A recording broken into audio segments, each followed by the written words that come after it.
اعوذ باللہ السمیع العلیم من الشیطان الرجیم بسم اللہ الرحمن الرحیم۔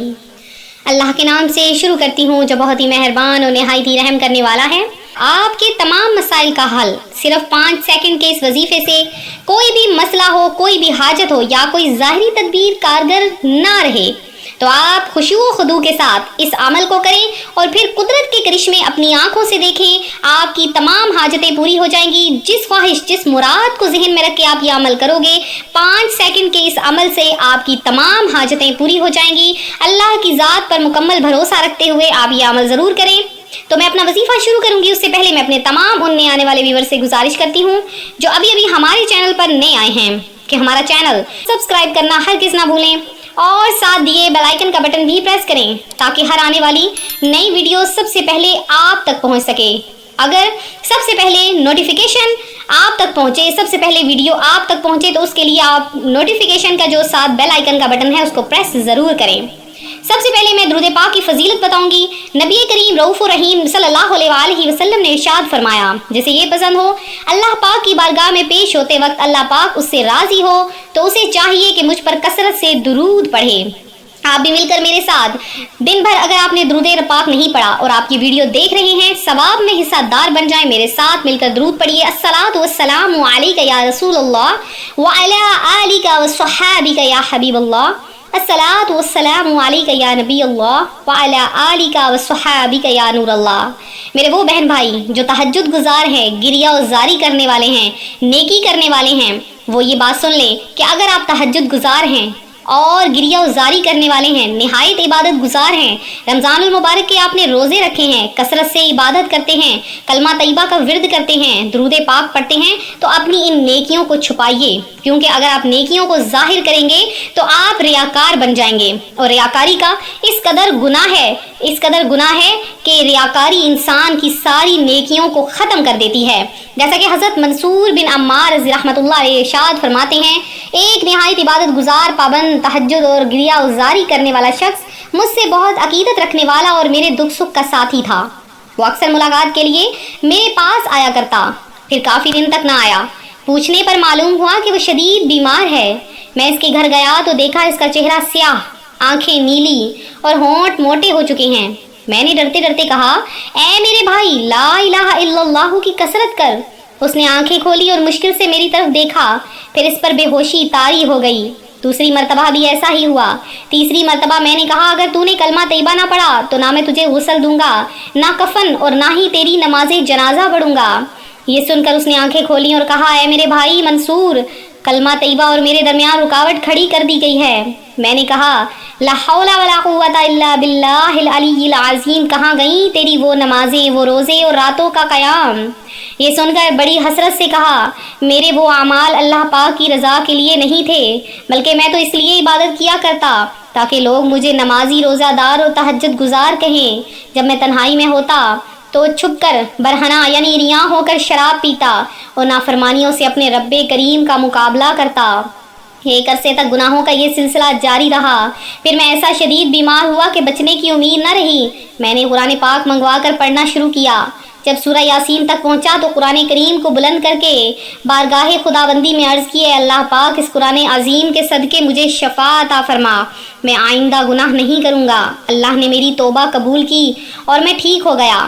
پھر شیطان لعین نے مجھے میرے رب کریم سے کیا ہوا عہد بھلا دیا اور میں پھر عرصہ دراز تک گناہوں میں مشغول رہا اور پھر مجھ پر شدید بیماری مسلط کر دی گئی۔ جب موت کے گہرے سائے ہوئے تو میں نے قرآن کریم کا واسطہ دے کر معافی و صحت کی بھیک مانگی۔ میرے کریم پروردگار نے مجھے پھر شفا عطا فرمائی، لیکن میں پھر نفسانی خواہشات اور نافرمانیوں میں پڑ گیا۔ پھر میں قرآن کریم منگوایا اور پڑھنے لگا تو ایک حرف بھی نہ پڑھ سکا۔ اب میں سمجھ گیا کہ اللہ کریم مجھ پر سخت ناراض ہے۔ میں نے قرآن کریم ہاتھ میں اٹھا کر عرض کی، یا اللہ، اس مصحف شریف کی عظمت کا صدقہ مجھے اس بیماری سے شفا عطا فرما۔ اتنے میں نے حاطف غیبی سے یہ آواز سنی، جب تجھ پر بیماری آتی ہے تو توبہ کرتا ہے، جب تندرست ہو جاتا ہے پھر گناہ کرنے لگتا ہے شدت مرض سے، میں تو روتا ہے اور قوت ملنے کے بعد پھر نافرمانیاں کرنے لگتا ہے۔ کتنی ہی مصیبتوں اور آزمائشوں میں تو مبتلا ہوا، مگر اللہ پاک نے تجھے ان سب سے نجات عطا فرمائی۔ اس کے منع کرنے اور باروکنے کے باوجود تو گناہوں میں ڈوبا رہا اور عرصہ دراز تک اس سے غافل رہا۔ کیا تجھے موت کا خوف نہ تھا؟ تو عقل اور سمجھ رکھنے کے باوجود گناہوں پر ڈٹا رہا اور تو اپنے اوپر اللہ کریم کا فضل و کرم بھول گیا۔ خوف خدا سے نہ کبھی تجھ پر کپکپی طاری ہوئی، نہ تیرے آنسو بہے۔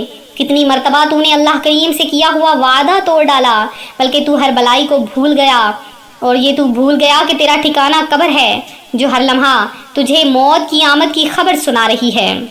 حضرت منصور فرماتے ہیں، خدا کی قسم اس کی باتیں سن کر میں زارو تار روتا ہوا واپس پلٹا۔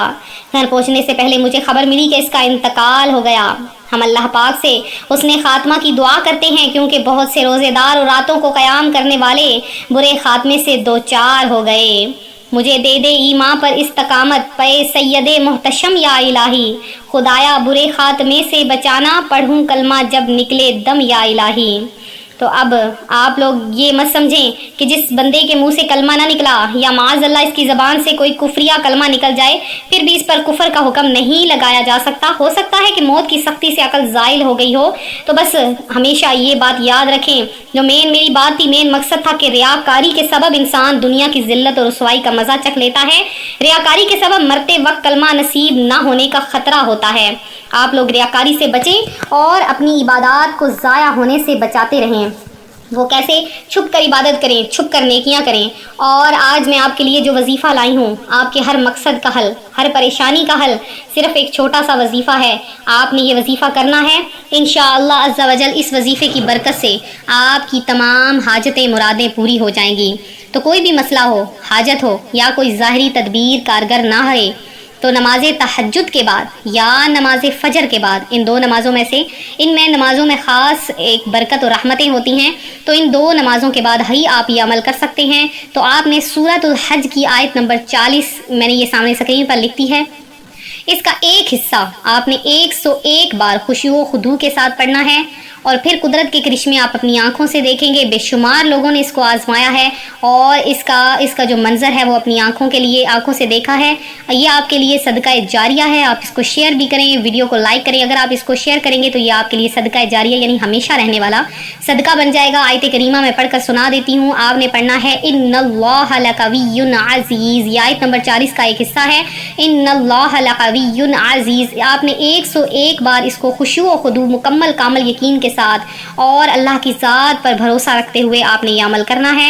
اللہ کی ذات آپ کو بے شمار عطا فرمائے گی۔ میری دعا ہے اللہ کی ذات آپ کو بے حد و حساب عطا فرمائے، اتنا عطا فرمائے کہ آپ مانگتے مانگتے، آپ لیتے لیتے تھک جاؤ، لیکن اللہ کی ذات دیتے دیتے نہ تھکے۔ میرے وہ بہن بھائی جنہوں نے خصوصی دعا میں حصہ لیا، ان میں ایک نام ہے محمد اقبال، عدنان عرفان ہیں، عامر نواز خان ہیں اور ہلال میر ہیں۔ اس کے علاوہ میری ایک بہن ہیں ناظمہ قاسم، انہوں نے خصوصی دعا میں حصہ لیا ہے، محمد نواز ہیں، اور اس کے بعد ایک میرے بھائی ہیں حسین نام ہے، شاید ان کا حسین نام ہے، انہوں نے دعا کی درخواست کی۔ عائشہ خاتون ہیں، ناہید اختر ہیں، رزاق ہیں، فیروز گل ہیں، اور اس کے علاوہ سمرہ فاطمہ ہیں، پریشا ہیں جنہوں نے دعا کی درخواست کی ہے، طارق لودھی ہیں، محمد بخش ہیں، حسن سردار ہیں، آصف شیخ ہیں، نسیم خان ہیں، اور سید طارق نصیر بن بختیار فاطمہ ہیں۔ انہیں جادو ٹونا کی کارڈ کے لیے کہا ہے، ان کی کارڈ کروا دی گئی ہے۔